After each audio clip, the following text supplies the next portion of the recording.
Speaker, Papa. And I must stand here, Honorable Speaker, to commend you on the way you have conducted the dissidents in the House this afternoon. And as a Member of Parliament who is doing her second term, Honorable Speaker, I've been here for 5 years, and I was graced to get another 5 years. This is a house of elected representatives, Honorable Speaker. And when members want to start insinuating and attacking the personality, the orientation, and how certain gender looks, Honorable Speaker, it is despicable. We only have elected representatives in this house. And Honorable Speaker, for one to be locked behind this door to be called a member of National Assembly, especially for a woman member, Honorable Speaker, it costs more than enough if it is not for the life of that particular woman. I beg you, Papa, there is a tendency that is coming up in this house of members wanting to entertain the house using the gender of the woman. And this we will not allow as women leaders of this country. Honorable Speaker, when a member takes time to say, don't look my direction, I do not want you. This is not a house of wanting each other. This is not a house of sexuality, Honorable Speaker. This is not a house where people want to come and talk about sexual insinuations, Honorable Speaker. Kenyans are looking up to us to debate on matters that are current, debate on matters that affect the nation, to move the nation forward, and not to talk about sexuality, Honorable Speaker. You made your point, Lillian. I thank you. I thank you, Papa. Farah, what is your point of order?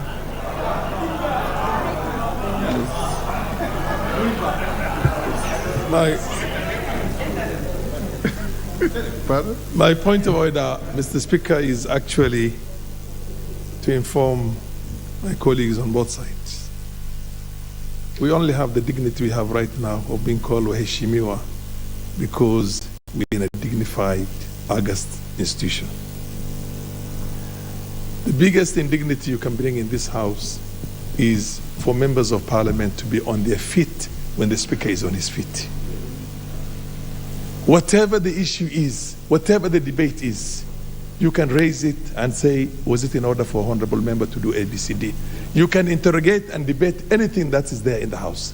But for God's sake, when the chair stands and the speaker says order, you can't have both sides of the house here pointing fingers at one another and behaving like this, I don't know, in a football match, in the FA, in UK and other places, because in Africa, we don't even do that. And I want to call on and beg, to begin with the two leaders of this house, the majority leader and the minority leader, to please show a good example in this house for the rest. Please, for God's sake, don't address a gallery outside this house. Let us debate the future of this country in this house, because the future is vested in our hands. It's not vested in the hand. There's the executive of Ruto or Raila. The future of this country is vested in our hands. We are the ones who will determine how this country is going to govern for posterity. So for God's sake, more than anything else, when both sides rise and the speaker is on his feet and you're pointing fingers at one another, led by none other than the leaders of the house on both sides, that is a very bad example. The speaker says ordinarily he would not want to spend that. Personally, having had an experience as a deputy speaker, I would not hesitate to send everybody out of the house, if not for another reason, to maintain the dignity of this institution, because other people will come and will take over from that. So let us have, I do understand that we have issues. I know that the minority is a minority in its own right here, and the majority cannot determine who heads the minority or who does not head. It's a fact of life. That's why it's called the minority leadership. You are the majority debate, Farah. Order. Okay. Close that debate. Order. Next order. Next order. Order number 3, messages. Order number 4, petitions. Order number 5, papers. Majority Leader.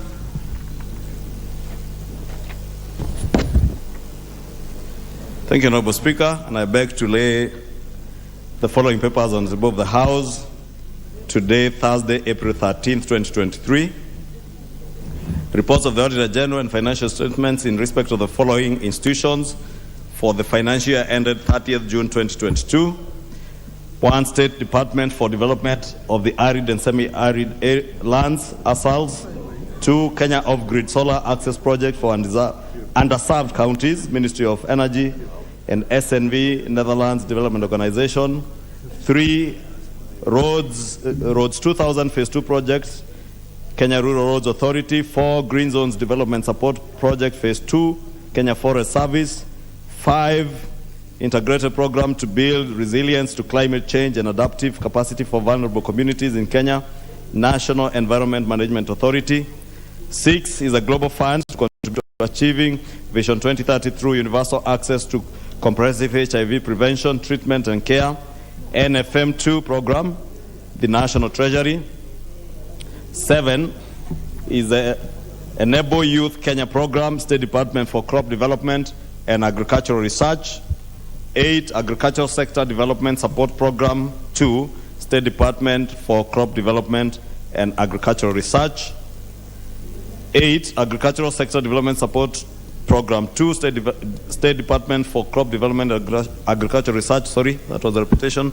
9 is support to the technical and vocational education training and entrepreneurship under the State Department for Vocational and Technical Training. 10, support to road sector policy. 10th EDF Rural Roads Rehabilitation Project in Kenya, Kenya Rural Roads Authority. 11, Eastern and Southern Africa Higher Education Centers of Excellence, State Department for University Education and Research. 12, Coastal Region Water Security and Climate Resilience Project, Ministry of Water and Sanitation and Irrigation. 13, Water and Sanitation Development Project, Ministry of Water, Sanitation and Irrigation. 14, Program for Legal Empowerment and Aid Delivery, State Law Office and Department of Justice. 15, Multinational Kenya-Tanzania Power Interconnection Project, Kenyan Component, Kenya Electricity Transmission Company Limited. 16, Bagamoyo, Horohoro, Lungalunga, Malindi Road Projects, Phase 1, Kenya National Highways Authority. 17, Kenya Informal Settlement Improvement Project, State Department for Housing and Urban Development. 18, Sector Informal Settlements Improvement Project, State Department for Housing and Urban Development. 19, Promotion of Youth Employment and Vocational Training in Kenya, TVET Phase 1 Project, State Department for Vocational Training and Technical Training. 20, Secondary Education Quality Improvement Project, State Department for Early Learning and Basic Education. 21, the Kenya Development Response to Displacement Impacts Project, State Department for Development of Arid and Semi-Arid Lands. 22, Establishment of Kenya Advanced Institute of Science and Technology Project under the Ministry of Education, State Department for University Education and Research. 23, Mombasa Mariakani Highway Project, Kwa Jomvu, under Kenya National Highways Authority. 24, State Department for Industrialization. And 25, IPOA, Independent Policing Oversight Authority, and finally, the Veterinary Services Development Fund. Thank you, Honorable Speaker.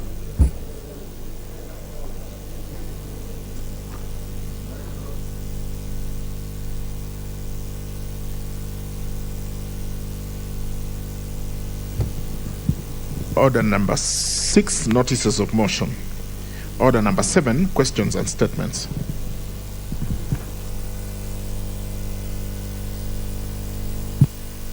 Majority, the usual Thursday statement. Yes, Honorable Speaker, thank you. And pursuant to the provisions of Standing Order 44.2a, I rise to give the following statement on behalf of the House Business Committee, which met on Tuesday, 11th April 2023, to prioritize the business for consideration during the week. Honorable Speaker, as members are aware, yesterday Professor Kithure Kindiki, Cabinet Secretary for the Ministry of Interior and National Administration, was the first Cabinet Secretary to appear before the National Assembly plenary to answer questions and expound on policies under his docket. I would like to thank members for their presence and active participation, which contributed to the success of this new process. Honorable Speaker, with regard to the business for next week, on Tuesday, the House is expected to continue with debate on the report of the Departmental Committee on Labor on the inquiry regarding sexual harassment of female workers in tea estates in Kericho County.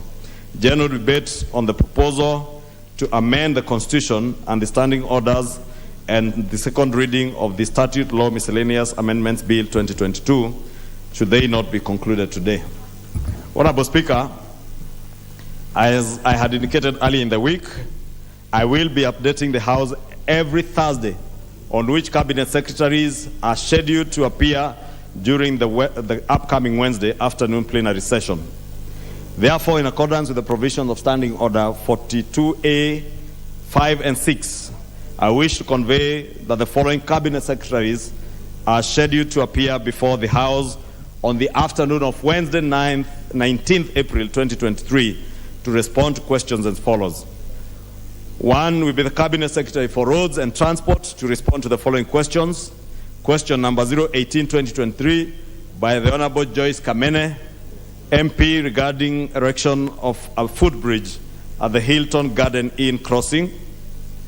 2, question number 072 of 2023 by Honorable Paul Abur, MP, regarding delayed completion of the Riosiri Rongo University Chamgiwadu Road.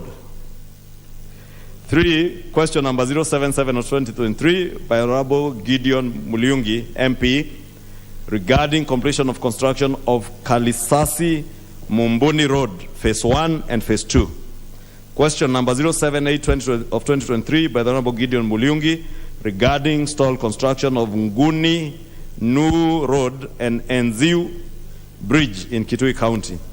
Question number 079 of 2023 by the Honorable Charles Ngusia, MP, regarding upgrade to bitumen standard of Kibwezi Kitui Kabati Migwani Mbondoni Road. Question number 080 of 2023 by the Honorable Peter Masara, MP, regarding stall construction of Kokedi Arombe Bridge in Suna West constituency. Question number 081 of 2023 by the Honorable Gideon Muliungi, MP, regarding easing of traffic congestion in the city since the Nairobi Expressway became operational. 8 is question number 082 of 2023 by the Honorable Tom Odege, MP, regarding stall construction of Masara Sori Agolomwok Road in Nyatike constituency. 9 is question number 083 of 2023 by the Honorable Gideon Muliungi, MP, regarding stall construction of Mwingi Slaughterhouse Road. And question number 10 is question number 0115 of 2023 by Honorable John Juguna, MP, regarding stalled road projects in the country, pending bills owed to contractors and the reasons thereof. B, the other Cabinet Secretary to appear will be the Cabinet Secretary for Environment, Climate Change and Forestry to respond to the following questions. 1, question number 069 of 2023 by Honorable Caroline Ngelechei, MP, regarding massive decrease in forest cover percentage despite ban of maize cultivation implantation establishment and livelihood improvement scheme, PELIS. And 2, question number 104, 2023 by Honorable Abdul Haro, MP, regarding impact of heat waves in the country. Finally, the House Business Committee, Honorable Speaker, shall reconvene on Tuesday, 18th April 2023 to schedule business for the rest of the week. I now wish to lay this statement on the table of the House. Thank you, Honorable Speaker. Thank you, Majority Leader. Member for Buri, Honorable Mugambi Rindikiri. Thank you, Mr. Speaker. How long is your statement? You should be able to take less than 7 minutes. Okay. I rise to issue a general statement on participation of the Kenya Parliament in the 13th Plenary Assembly of the Forum of Parliament of Member States of the International Conference on the Great Lake Region, FPICGLR. Honorable Speaker, pursuant to the provisions of Standing Order 43, I rise to make a general statement regarding the participation of Kenya Parliament in the 13th Plenary Assembly of the Parliament of the Member States of the International Conference on the Great Lake Regions, FPICGRL, in Juba, the Republic of South Sudan, from 27th March 2023 to 1st April 2023. The National Assembly was represented by the member for Isiolo County, Honorable Mumina Golo, MP, member for Kiminini constituency, the Honorable Kaikai Bissau, MP, and yours truly, the Honorable Mugambi Ndikiri, MP. Honorable Speaker, the Parliamentary Forum of the ICGLR is the interparliamentary organization with a central role of promoting peace, security, stability, and development in the Great Lake region through parliamentary action and diplomacy. It comprises parliament from 12 member states, namely the Republic of Angola, the Republic of Burundi, the Central African Republic, the Republic of Congo, the Democratic Republic of Congo, the Republic of Kenya, the Republic of Rwanda, the Republic of Sudan, the Republic of South Sudan, the United Republic of Tanzania, and the Republic of Uganda, and the Republic of Zambia. Honorable Speaker, during the event, participants engaged in discussions on various matters of mutual security concern for the region. Among them was their consideration and adoption of resolution on the political, security, and humanitarian situation in the Central African Republic, the Democratic Republic of Congo, the Republic of Sudan, and the Republic of South Sudan. During the conference, elections were conducted for the Bureau of Permanent Committees of the Parliamentary Forum. Kenya, through a highly vigorous process, managed to clear the position of two chairpersons of two committees out of the 5 permanent committees of the Parliamentary Forum. I was honored to be elected the president of the Committee on Democracy and Good Governance, while the member of Kiminini constituency, Honorable Kaikai Bissau, was elected the president of the Committee on Peace and Security. Honorable Speaker, the Kenya Parliament also earned representation in the 3 other permanent committees of the Parliamentary Forum. The member for Isiolo, Honorable Mumina Gulo, MP, is a member of the Committee on Humanitarian and Social Issues. The Senator of Mandela, Senator Hali Loba, GH MP, is a member of the Committee on Economic Development, Natural Resources, and Regional Integration, while Senator Sena Lemaretian, MP, is a member of the Committee on Human, Children, and Vulnerable Persons. Honorable Speaker, members of the Kenya Parliament in those committees is very critical in enhancing Kenya's footprint in shaping and influencing the agenda on peace and conflict resolution in the Great Lake region. It is my hope that the continued participation by our Parliament in the ICGLR and the committees will be supposed to, as long as so as to bring forth proactive and sustainable strategies that will strengthen economic development, democracy, and intergender perspectives, and mobilize the requisite resources to support the work of the Parliamentary Forum. Honorable Speaker, on behalf of the delegation and on behalf of my own behalf, allow me to take this opportunity to thank you for facilitating our participation in the forum, and look forward to more support to the members, particularly Honorable Kakai Bissau and myself, as we preside over the 2 respective committees to which we were elected president. I thank you, Honorable Speaker.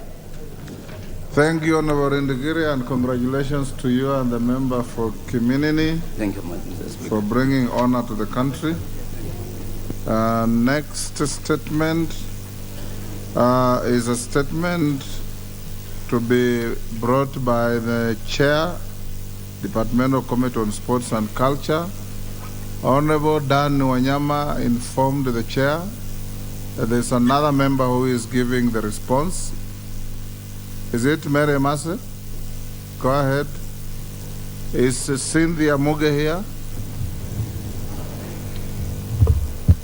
The statement you are responding to is in respect of a matter Cynthia Muge raised by the Cynthia question, Muge. yeah. Yes, Mr. Speaker. To be fair to her, since she's not here, I would defer it so that you can deliver it maybe on Tuesday I stand guided, Mr. when Speaker. she's here. We've not been informed of her whereabouts. A majority, you can inform Cynthia Muge that we have stepped down her statement to Tuesday. Next order. Order number 8, motion, ratification of the African Union Treaty for the establishment of the African Medicines Agency, AMA. Question to be put. Honorable members, order Honorable Member for Kericho, take your seat. I now put the question that this House adopts the report of the Departmental Committee on Health on its consideration of the ratification of the African Union Treaty for the establishment of the African Medicines Agency, AMA, laid on the table of the House on Tuesday, 21st March 2023, and pursuant to the provisions of Section 8(4) of the Treaty Making and Ratification Act 2012, approves the ratification of the African Union Treaty for the establishment of the African Medicines Agency. As members of that opinion say aye. As members of the contrary opinion say nay. The ayes have it. Next order. Order number 9, motion, reports of the 144th and 145th Assemblies of the Interparliamentary Union. Question to be put.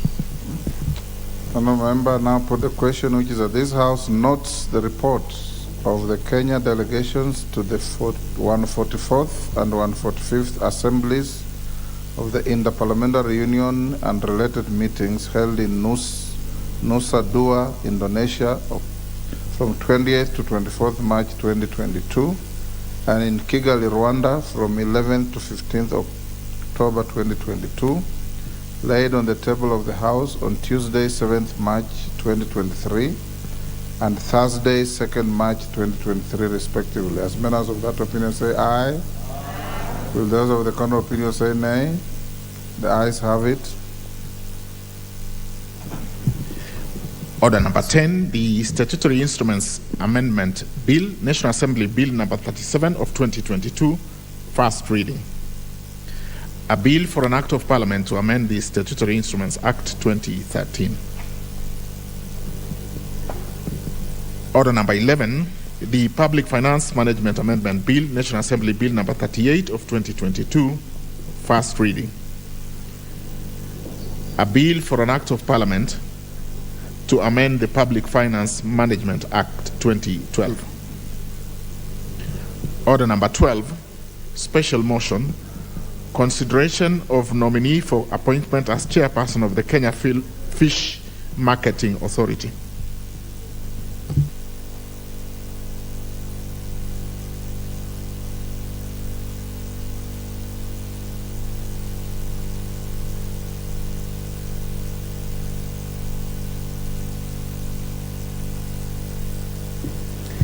The Chairperson, Departmental Committee on Blue Economy, Water and Irrigation.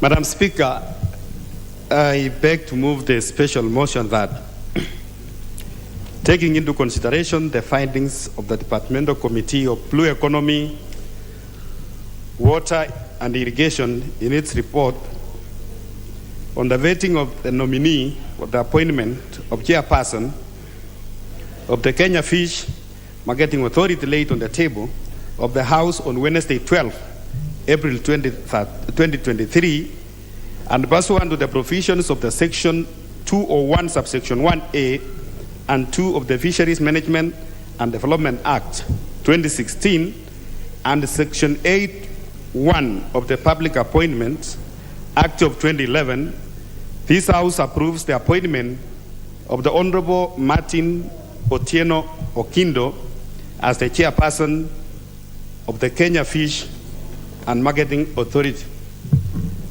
Madam Speaker, on 14th March 2023, His Excellency the President nominated and notified this House, the National Assembly, the nomination of the Honorable Martin Otieno Okindo as the chairperson of Kenya Fish and Marketing Authority. Madam Speaker, on the same, after some few days, the Honorable Speaker of this House, via his communication on 16th March 2023, conveyed to the House the message from the President and subsequently referred the name of the nominee and the curriculum vitae to the committee to conduct their approval hearing. Honorable Speaker, in compliance with the Article 118, subsection B of our Constitution and Section 6 of the Public Appointment, that's the Parliamentary Act, number 33 of 2011, the Clerk of the National Assembly placed the advertisement in the print media on 23rd March 2023, informing the public of the nomination, the date, the time, and the place for the approval hearing. Madam Speaker, the Clerk also invited the public to submit the memoranda by a way of written statement on oath on the suitability of the nominee in conformity with Section 6, subsection 9 of the Public Appointment, that's Parliamentary Act number 33 of 2011. At the close of submission, Madam Speaker, the committee had not received any memoranda contesting the nominee suitability. Honorable Speaker, the Clerk of the National Assembly also wrote to the Kenya Revenue Authority, Ethics and Anti-Corruption Commission, the Directorate of Criminal Investigation, the Higher Education Loans Board, the Office of Registrar of Political Parties, seeking the reference and the background checks relating to the suitability of the nominee. Madam Speaker, the nominee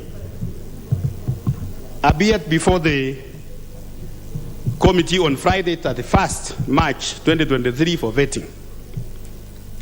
The committee examined his suitability based on the criteria set out under the Section 7 of the Public Appointment Act and Section 201, subsection 1A of the Kenya Fish and Development Authority Act. In addition, the committee examined his academic credentials, the relevant experience, Madam Speaker, the knowledge of sector issues, the leadership and integrity.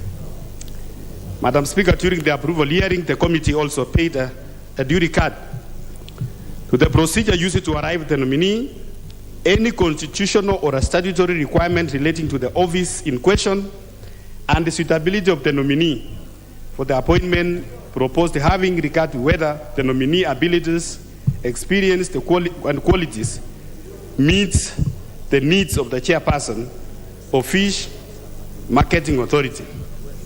In this regard, Madam Speaker, the committee observed the following: that the nominee is a Kenyan citizen born on 28th December 1966, that the nominee went to school, he holds masters in finance, also the Bachelor of Commerce in that's accounting option from the University of Nairobi. That the nominee has over 20 years of work experience in the public service after working in the following institutions.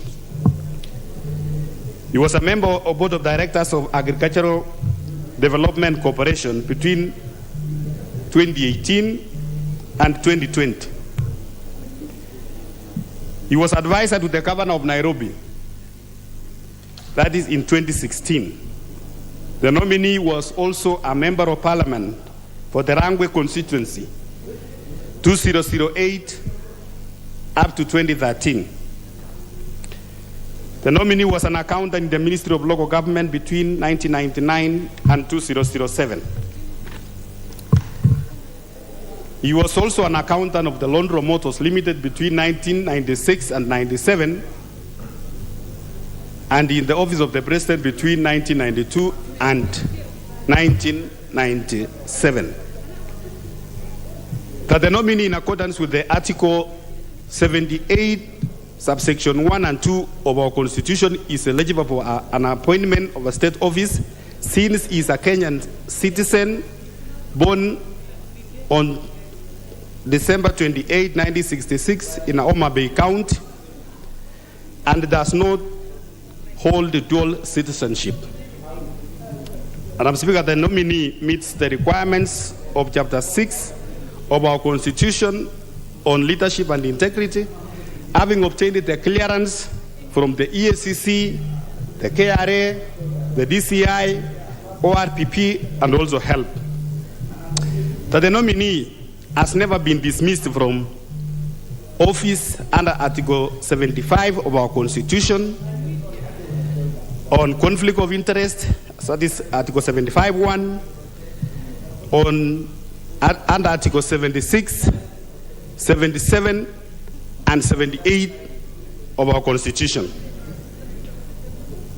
Madam Speaker, that the nominee demonstrated the knowledge of the typical administrative and technical issues touching on the office of the chairperson as the requisite abilities, his qualification and experience to serve as the chairperson for Kenya Fish and Marketing Authority. That there was no memoranda received contesting his nomination and the suitability for his appointment. Honorable Speaker, after considering the suitability, the capacity, the integrity of the nominee, and pursuant to Section 8(2) of the Public Appointment, that's Parliamentary Approval, Act 2011, number 33 of 2011, the committee recommends that the National Assembly approves the nomination of the Honorable Martin Otieno Ogindo for the appointment of the chairperson, Fish Marketing Authority. Madam Speaker, the Honorable nominee, the Honorable Martin Otieno Ogindo. Madam Speaker, like I said, he appeared before us. He demonstrated a lot of knowledge, despite the fact that he's an accountant, he's a finance person by profession, Madam Speaker. He demonstrated his managerial skills and also his abilities to be nominated as a chairperson of Kenya Fish Marketing Authority. Madam Speaker, the honorable member, Mr. Ogindo, we even asked him a question that how is he going to handle the position or the works of the position which he's been appointed, yet he is a finance person. And the nominee, Madam Speaker, said that he culturally and traditionally he eats fish, and he was born and brought up in areas where fish and fish farming is the whole business or the business throughout his life. Madam Speaker, the Honorable Ogindo served in this House between 2007 to 2013, and he was also the chairman of the Budget and Appropriation.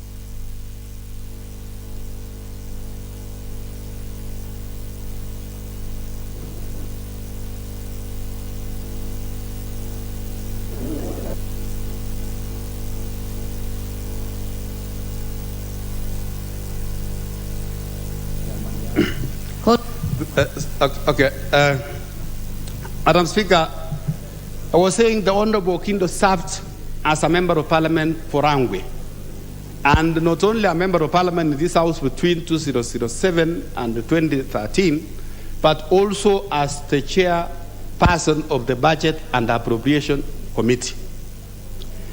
Madam Speaker, the Fish Marketing Authority under the Ministry of Blue Economy is very, very important, Madam Speaker. Because, Madam Speaker, the blue economy is a new thing in the new economies. And, Madam Speaker, there is a lot in this new sector.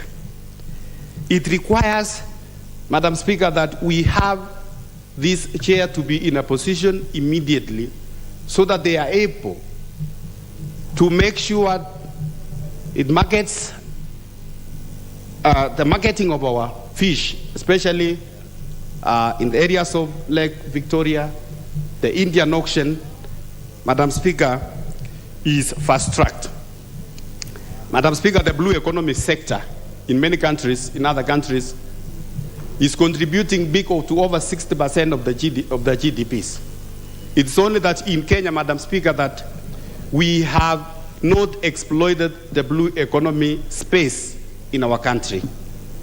We are, as a committee, Madam Speaker, we believe that upon approval of this honorable member, as the chairperson of this very important department, Madam Speaker, he is going to move, together with other stakeholders, to move our blue economy space, Madam Speaker, into the greater heights of exploration. Madam Speaker, as we speak, our fish in Lake Victoria, I got a communication this morning from farmers in Kisumu. Last evening, they have lost millions of money because of a mysterious threat of fish in Lake Victoria, Madam Speaker.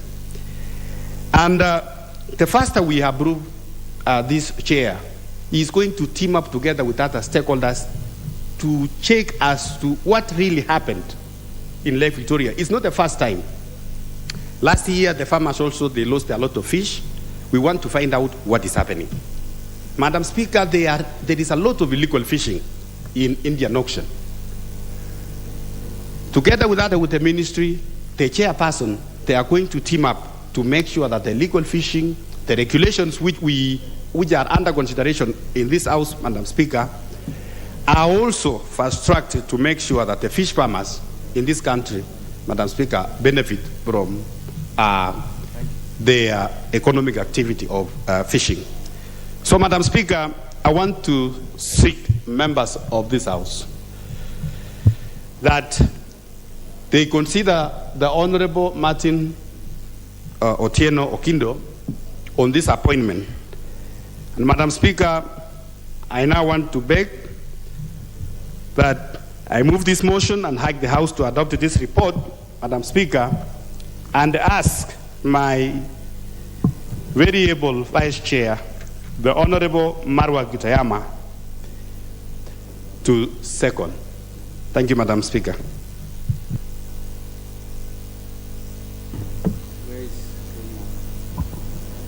Asante sana Mheshimiwa Spika.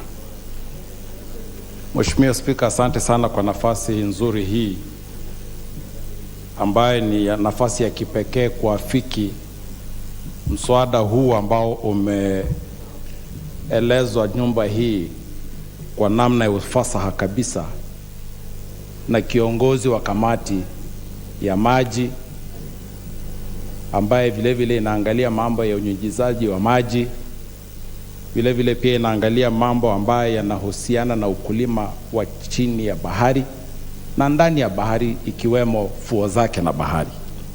Na vile vile pia Mheshimiwa Spika, kamati hii inaangazia mambo ambayo yanahusiana na uchumi samawati. Mheshimiwa Spika, niseme kwamba mhusika ambaye ni Mheshimiwa Martin Otieno Ogindo ambaye alikuja mbele ya kamati hii, na kwa ruhusa yako Mheshimiwa Spika, kamati hii iliweza kukaa naye ikizingatia sheria za nchi, ikizingatia na sheria ambazo zimetungwa na bunge, ikizingatia yale yote ambaye ni ya muhimu ya kwamba akaweze kuonekana kwamba anaweza akafaa katika nafasi hiyo ambaye ameteuliwa na Mheshimiwa Rais, ili akaweze kuisukuma nchi hii na sana sana upande huu wa uchumi samawati. Mheshimiwa Spika, tulimhoji, amekuja mbele yetu, amependeza katika mazungumzo yake, tofauti na kwamba ni mtu amesoma na masomo yake sio masomo ya juu, ni masomo ambaye yamefikia kabisa kelele chake. Tumeweza kama kamati tuliweza kujitosheleza na maelezo aliyotoa Mheshimiwa Martin Ogindo na ufahamu wake wa mambo ambayo yanahusiana na uchumi samawati, mambo yanayohusiana na uvuvi, mambo yanayohusiana na sheria zote ambazo yeye mwenyewe angefikiria pamoja na zile ambazo zimependekezwa kwamba zingeweza kusaidia sekta hii iweze kutoa ajira, iweze kuhakikisha kwamba nchi hii imeweza kupata rasilimali na uchumi ambao umekomaa, ambao ni uchumi mpya kwa mambo ambayo yanahusiana na uchumi samawati. Kwa hivyo Mheshimiwa Spika, tulisadiki maelezo yake, na vile vile pia Mheshimiwa Spika, ikumbukwe kwamba Martin Otieno Ogindo ambaye ni mwenyeji na mkazi wa Homa Bay, na Mheshimiwa Spika, nichukue nafasi hii pia kumpongeza kwa sababu naye vile vile ni shemeji yangu. Ni vizuri niseme hilo kwa sababu naye ni shemeji yangu, kwamba ameweza ni kweli Mheshimiwa Spika, nimeoa katika kaunti hiyo ya Homa Bay. Kwa hiyo nasema kwamba ameweza kusimamia watu wa maeneo hayo, kuonyesha kwamba anaweza kufanya kazi hiyo, kwa sababu watu wa eneo hilo kwa wingi shughuli zao wanajishughulisha na mambo ya samaki, mambo ya uvuvi, mambo ya kilimo cha samaki ambacho sasa hivi kimekuwa ni kilimo ambacho ni kipya na kimeendelea kupatia nchi hii fedha nyingi na kuweza kuhakikisha kwamba watoto wetu wanasoma na kwamba nchi inaendelea mbele. Kwa hivyo Mheshimiwa Spika, mimi nasema kwamba tumemwangalia vizuri na ikapendeza pia wananchi wa Kenya, kwa sababu tulipopeana nafasi kwamba bunge hili lipeana nafasi kwamba mtu yoyote ambaye ana swali lolote au ana shauku yoyote kumhusu Mheshimiwa Ogindo ajitokeze, hapa kuwepo Mheshimiwa Spika mtu yoyote ambaye alijitokeza. Hiyo inaonyesha wazi kwamba hata nchi nzima inakubaliana naye, na tumpongeza katika uteuzi huu. Tuseme Mheshimiwa Rais alimchagua mtu ambaye ana uwezo na tajriba ya kuweza kuendesha eneo hili kwa namna ambaye itaweza kufanya nchi hii kaweza kuwa ya kutamaniwa na nchi zingine.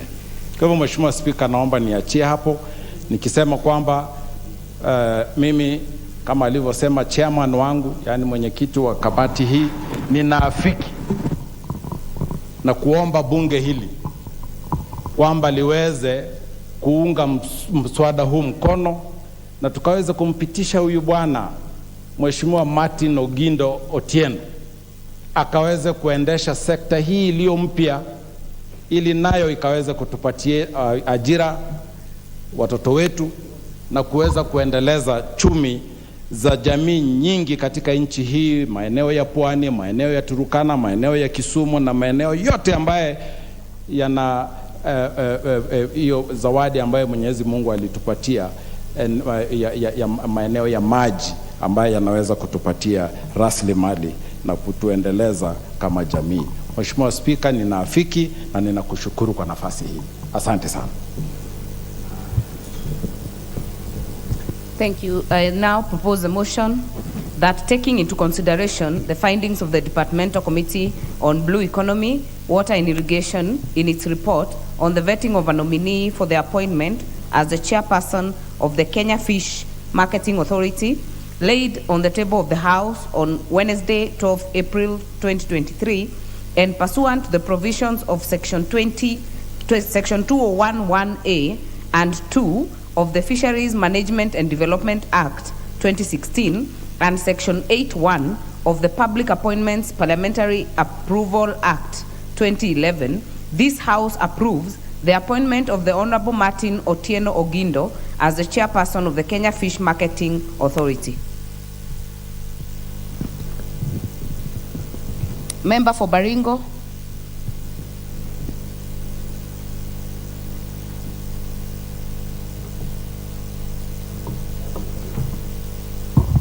Thank you. Member for Baringo County, Honorable Florence Jematia. Thank you so much, Madam Speaker. I concur that my brother also comes from Baringo. Thank you, Madam Speaker, for this opportunity, and I want to concur with Chair of Committee of Blue Economy that Honorable Ogindo, as a chairperson of Kenya Fish Marketing Authority, is the rightful chair and given as per the presidential appointment to be the right to head this parastatal or authority. Madam Speaker, this is a government that has considered development as the key agenda. And the new authority that deals with fish, and especially matters to do with water and the blue economy, is something that is being considered in this century that as one of the main key development of the world. Madam Speaker, if you realize that the world today depends on something like irrigation or irrigating fish, there are many ways of doing and marketing and growing fish as one of the key economical agenda. And we thank the President for considering Honorable Gindo and giving him the opportunity to serve Kenyans. Honorable Gindo is one person who has proven to be a loyal, hardworking, and a very able leader of this country. He was once a member, an elected member, I think he was a senator or National Assembly, I think. And we are very much aware that he was able to lead his people, and given this opportunity as the President has given him, we want to concur and congratulate him as he takes up his position. I support and I say thank you. Thank you, Member for Baringo. Member for Emurua Dikir, not in the House. Member for Nyeri Town, Honorable Maina Madenge. Thank you, Honorable Speaker. I rise to support.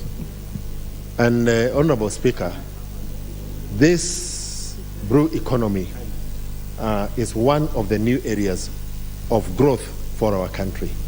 And the potential, besides the established areas like the coast and the lake region, and even in places like Lake Naivasha, which are much more nearer home to you, the potential is very big.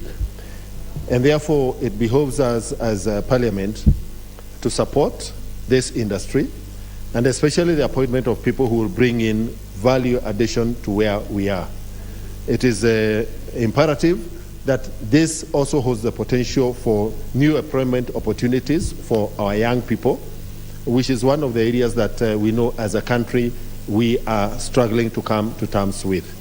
And therefore, Madam Speaker, the kind of experience and knowledge that this appointment comes and brings to the board is of immense benefit. So, Madam Speaker, I support. Thank you. Member for Malindi.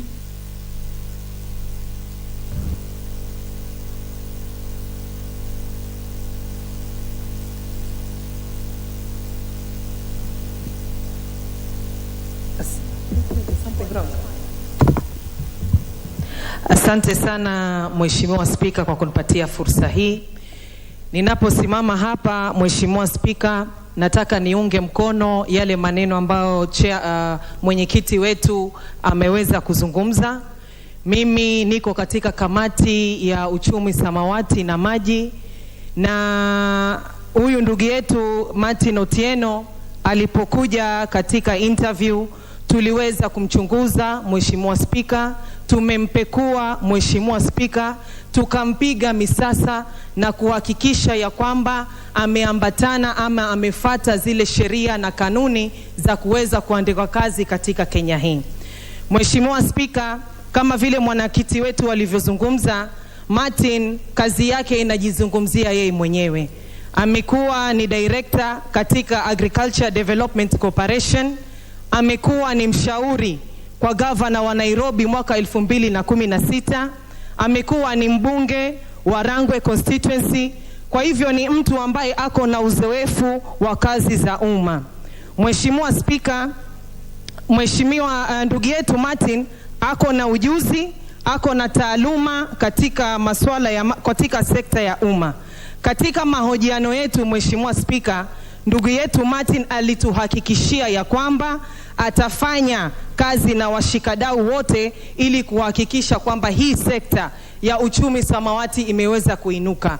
Mheshimiwa Spika, mimi kama kiongozi wa kutoka Pwani namkaribisha kwa mikono miwili na tunampatia baraka zetu, na naomba viongozi wenzangu pia tuweze kuungana, kwa sababu uchumi samawati, Mheshimiwa Spika, ndio ni mambo ambayo yanaongelelewa katika dunia hii hivi sasa. Mimi kama mtu kutoka Pwani tunataka, kwa sababu kule Pwani kwetu, Mheshimiwa Spika, tuko na samaki wengi ambao mpaka leo hii hawajajulikana market yake hapa ndani ya Kenya, katika bara la Afrika na katika nchi nzima. Na ndio maana ndugu yangu huyu mimi ninapomkaribisha nataka tufanye kazi pamoja, kwa sababu kule Pwani kuna samaki ambao wanaitwa red snapper. Kilo moja red snapper, Mheshimiwa Spika, ni shilingi 500. Kuna samaki kama prawns. Kilo moja ya prawns, Mheshimiwa Spika, ni shilingi 1200. Kuna samaki, kuna octopus, tuko na tuna, tuko na lobsters, ambao wote samaki hawa, Mheshimiwa Spika, wako na bei nzuri, na tunaweza sisi tukafanya mauzo mema ili kuweza kuinua uchumi wa Kenya yetu. Na ni wakati sisi kama Wakenya, Mheshimiwa Spika, tuanze kuzungumza kuhusu masuala ya samaki. Samaki wanatusaidia sisi, samaki wanasaidia afya yetu. Na kwa wale ambao hawajui, kuna huyu samaki ambao anaitwa pweza. Nafikiria wengi wenu mnamjua. Kwa wale ambao hawajui muhimu wa pweza, munifate baada ya bunge niwaambie maana ya pweza ni nini. Ndio maana nasema umuhimu wa samaki tuweze kuzingatia katika Kenya hii. Asante sana Mheshimiwa Spika. Sijui pweza tumle mzima ama tunywe supu. The member for Molo, Honorable Kuria Kimani. I thank you, Honorable Speaker. I think the Honorable member for Malindi should have been given more time to explain to us the importance of that fish called pweza. But I rise, Madam Speaker, to support this particular nominee, a former member of Parliament, a distinguished, educated gentleman of this country who holds a Master of Science in Finance, who is a learned fellow with a master's with CPA, a really educated and experienced gentleman to lead the Kenya Fish Marketing Authority. He's going to come to lead the Kenya Fishing Marketing Authority at a time when discussions across the world are now going under the discussion of blue economy.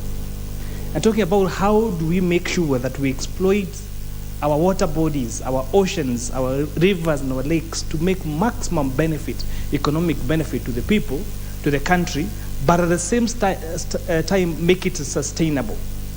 And Madam Speaker, one of the questions I've always asked myself is that when you go along the coastal towns, and especially even in our country, whether you go to Mombasa, whether you go to Malindi, whether you go to Lamu, despite the heavy investment or the great returns that we get from this maritime and this, for example, fish in our oceans, do the local communities along those areas actually get to benefit? Because what you end up seeing is very good establishments, whether it is the best hotels around Wasini Island, or whether it is the most exclusive resorts in Malindi or in Lamu. But when you go to the local communities surrounding those establishments, you find that they live in very bad poverty. You find very many social ills, such as drug abuse, such as sexual abuse, along these particular communities or towns. So I think it's also a challenge that we have to think as a country, even as we go towards blue economy and going to exploit all these oceans for the maximum benefit of the country and of the world. How do we make sure that the communities that have over the years stayed along our coastlines, the communities that protect the prawns and all those fish that cost a lot of money are actually also taken care of and taken along. Honorable Speaker, the Kenya Kwanza administration, it has an agenda of building dams and water ponds across the country. And I think, for example, my constituency is going to hold one of the largest dams in the country, Itare Dam. But this discussion this afternoon, I am thinking that perhaps we should make it mandatory that even as we do those dams, that we have fish farming as a mandatory component of these contracts that we are doing for these dam constructions, so that we don't just benefit from the water that we collect from these dams, but we are also able to grow our own fish. And you know, I've always held the thinking that one of the most cheapest things to produce is, for example, fish. Because once now you get the fingerlings, you put them into the water, and they have their whole, and you plant that ecosystem in terms of what they eat. You plant those plants. Then you don't need to take care of them anymore. So I think that it is time that even as we do the dams, and we do these water ponds, that we make sure that we include a fish component in them, so that from the onset we're doing the construction, when that water is coming there, we know that we not just benefit from the water that we're going to collect from those dams or from those water ponds, but also get to have the benefit of doing fish farming in them. Madam Speaker, again, the issue of blue economy is very special in strategic sustainable development goals number 14 about the sustainability of our oceans. So it's really to thank the Committee on Blue Economy for this vetting exercise. Wish the Honorable Martin Otiendo Ogindo the best. And also, that reminds me, Madam Speaker, there was, I think, a question or a statement that was sought this week, I think, by the Honorable Atandi about fish coming from China and how that fish becomes cheaper than our local fish. And these are some of the conversations we must begin to ask ourselves as a country. Like how fish can be grown in China and come all the way to Kenya and become more expensive than fish that we're harvesting from whether it is our Indian Ocean here or from Lake Victoria. And I'm really keen to listen to the answer that this committee is going to give to the question that was asked, I think, by the Honorable Watandi, how fish can become cheaper in having come all the way from China than our own fish here in Kenya. In those few remarks, Madam Speaker, I want to endorse the nomination of one Honorable Martin Atiende Ogindo as a chairperson for the Kenya Fish Marketing Authority. Thank you. Thank you, Member for Molo. Member for Kericho County.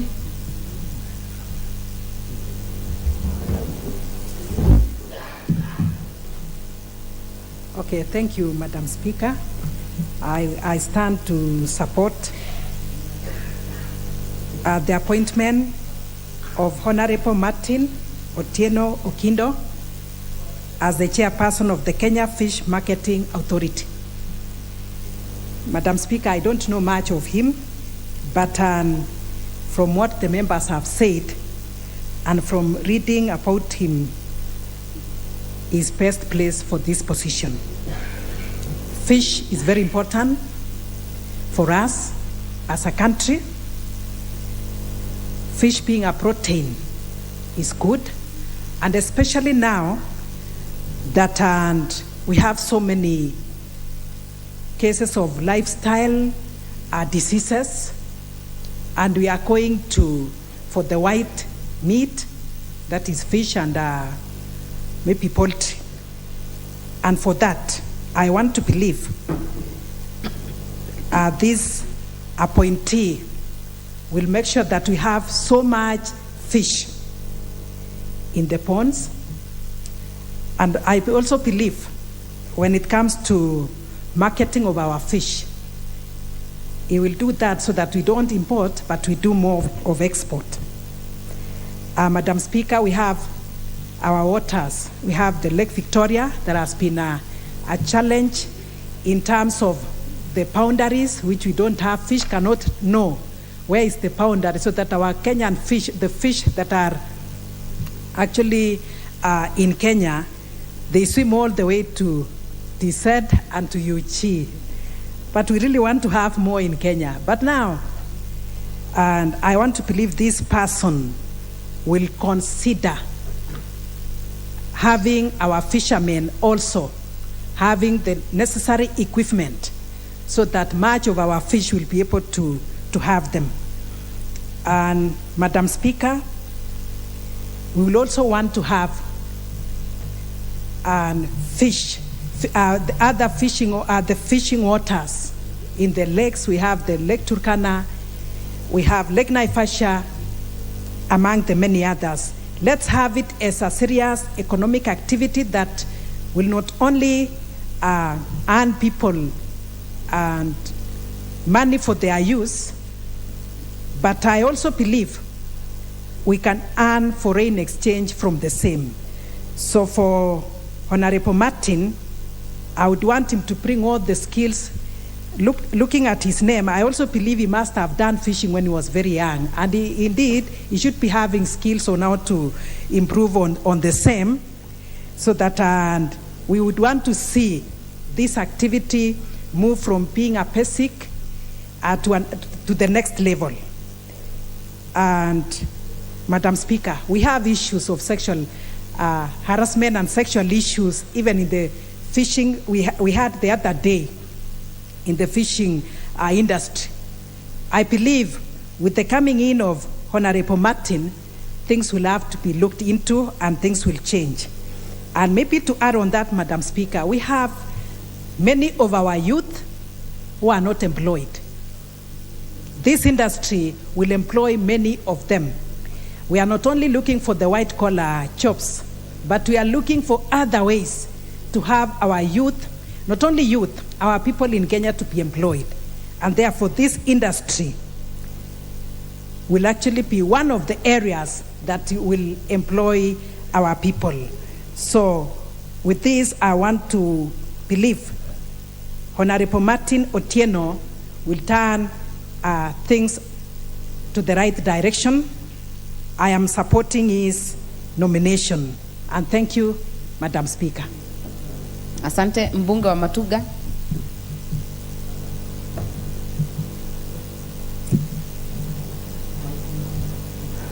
Asante sana Madam Speaker. Kwanza nitoe shukurani kwa Madam Speaker kunipatia fursa hii adimu sana. Na pili niweze kuzungumzia kwanza juu ya anayezungumziwa leo Bwana Martin Ogindo akiwa mwenyekiti wa halmashauri ya ukuzaji na usambazaji na uzaji wa samaki. Mheshimiwa Speaker, mimi nilikuwa kwa ile kamati ambayo iliweza kuzungumza na yeye na tukaona ni mtu ambaye ana tajriba inayofaa. Ukiangalia masomo yake sio ya kubahatisha. Martin Ogindo ni mtu ambaye alisomea zile shule ambazo zinatajika hapa Kenya, mojawapo ikiwa ni Alliance High School ambayo yeye alipitia. Kwa hivyo moja kwa moja tunaona kwamba ni mtu sio kama wale labda ungeanza kubahatisha makaratasi yake na kuangalia kuyapiga msasa mara 2-3, lakini moja kwa moja ulikuwa unajua ni mtu ambaye anazungumza, anafanya, anatenda, ana uadilifu kulingana hata na ule msingi ambao alikuwa nao kutoka akiwa shule ya upili. Martin Ogindo pia katika ile taaluma yake ambayo ukiangalia ni uhasibu, inafaa sana katika sehemu hii, ofisi hii ambayo ameweza kuteuliwa, na ni mtu kulingana na maswala tuliyoweza kumtahini kuona kwamba ataweza kuleta ufahamu na mbinu mpya mbadala ambazo zitaweza kukuza sekta hii ya samaki. Ningetaka nizungumzie kwa kina kidogo juu ya samaki. Ni jambo ambalo limeweza kuregesha nchi nyuma kutoka tupate uhuru, kwamba tukizungumzia samaki mara nyingi tunaangalia upande ule wa ziwa Victoria, tukijua kwamba ziwa Victoria tumemiliki 6% peke yake ya ile ziwa, na kwa hali yoyote hatuwezi kuwa na samaki wa kutosha wa kutumia hapa nchini na hatimaye kuweza kupeleka nchi za ughaibuni. Pia baada ya hapo tukaweza kuwa na wizara ya samaki, lakini la kuhuzunisha Madam Speaker ni kwamba badala ya kuweza kuboresha samaki ambao hawana gharama yoyote ambao wako katika bahari ya Hindi, ambako tuko na zaidi ya kilomita, karibu kilomita 600 na kwenda ndani kama sikosei zaidi ya kilomita zingine 200. Samaki hawa ni bure, hawalishwi, hawana gharama, hawapatiwi dawa, hawapatiwi chakula.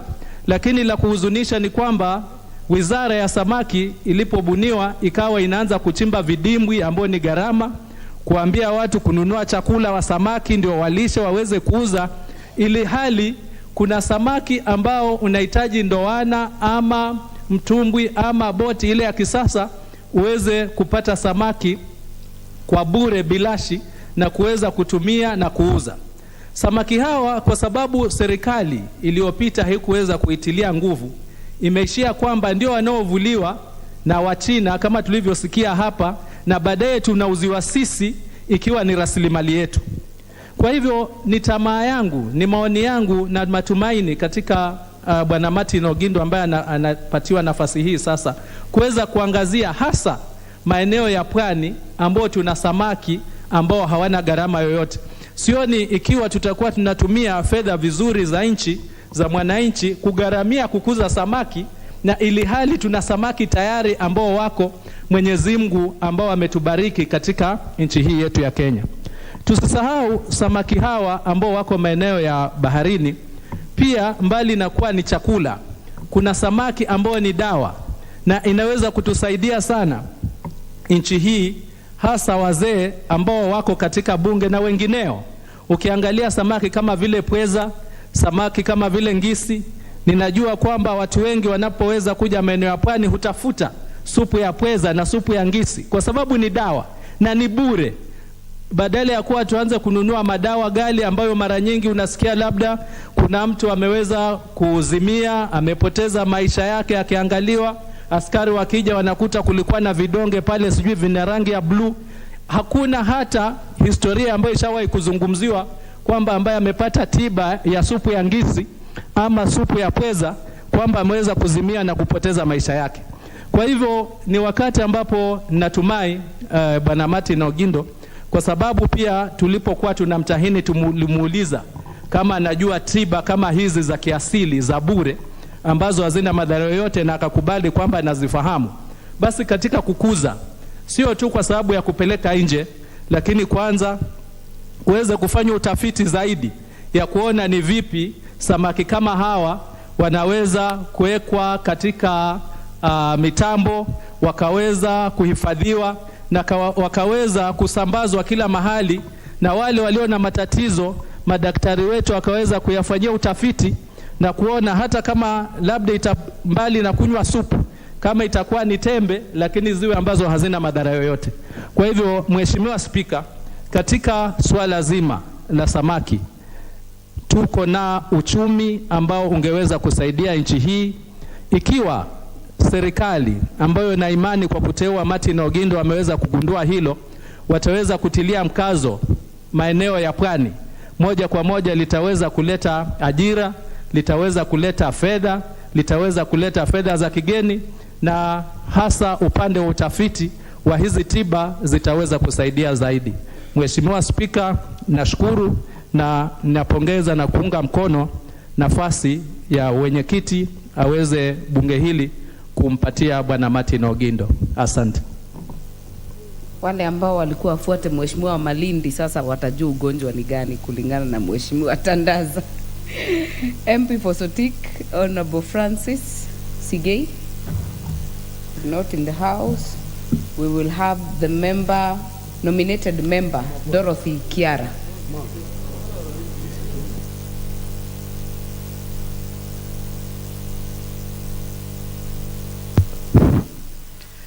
Thank you, Madam Speaker. Madam Speaker, I too stand to support this nominee to be the chairman, Kenya Fish Marketing Authority, Martin Otieno Ogindo. Madam Speaker, I am a member of Water, Sanitation, Irrigation, Fisheries and Blue Economy.